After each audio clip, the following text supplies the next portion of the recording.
যে কোনো দেশের স্বাধীনতা যুদ্ধে যারা শহীদ হন এবং যারা জীবিত থাকেন, জীবিত মুক্তিযোদ্ধা, স্বাধীনতা অর্জনের ক্ষেত্রে কাদের অবদান সবচেয়ে বেশি?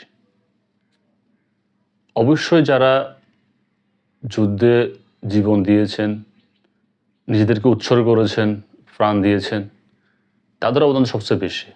আমাদের দেশে যে স্বাধীনতা যুদ্ধ হয়েছে, স্বাধীনতা যুদ্ধে প্রায় ৩০ লক্ষ শহীদ হয়েছেন, এটা আমরা সবাই জানি।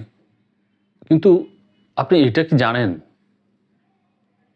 বাংলাদেশের মুক্তিযুদ্ধ কল্যাণ ট্রাস্টের যে গেজেটভুক্ত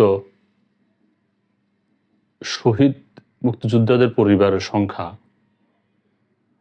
৬,৭৫৭ জন পরিবার। এর মধ্য থেকে আবার ৫,৩৫৮টি পরিবার, মুক্তিযোদ্ধা শহীদ পরিবার যারা ভাতা পায় তাদের সংখ্যা। অর্থাৎ মুক্তিযুদ্ধে প্রাণ হারিয়েছেন এমন পরিবার সংখ্যা যারা ভাতার আওতাধীন আছে মাত্র ৫,৩৫৮টি পরিবার। আপনি কি এটা চিন্তাও দেখতে পারেন?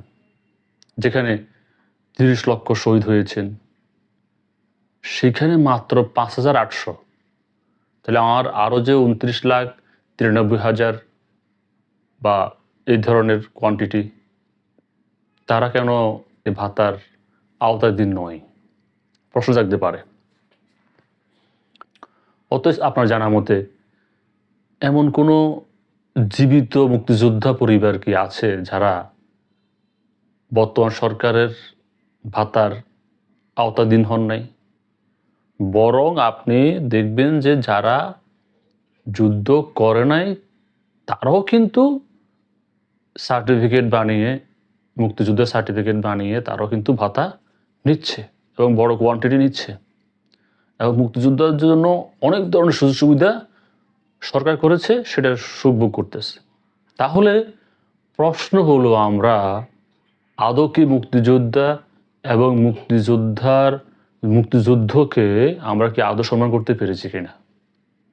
নাকি শুধুমাত্র এই মুক্তিযুদ্ধটাকে আমরা শুধুমাত্র নিজেদের স্বার্থ হাসিলের জন্য, নিজেদের স্বার্থান্বেষী মনোভাবের জন্য এবং নিজেদের রাজনৈতিক স্বার্থে আমরা এই মুক্তিযোদ্ধাদেরকে আমরা ব্যবহার করছি?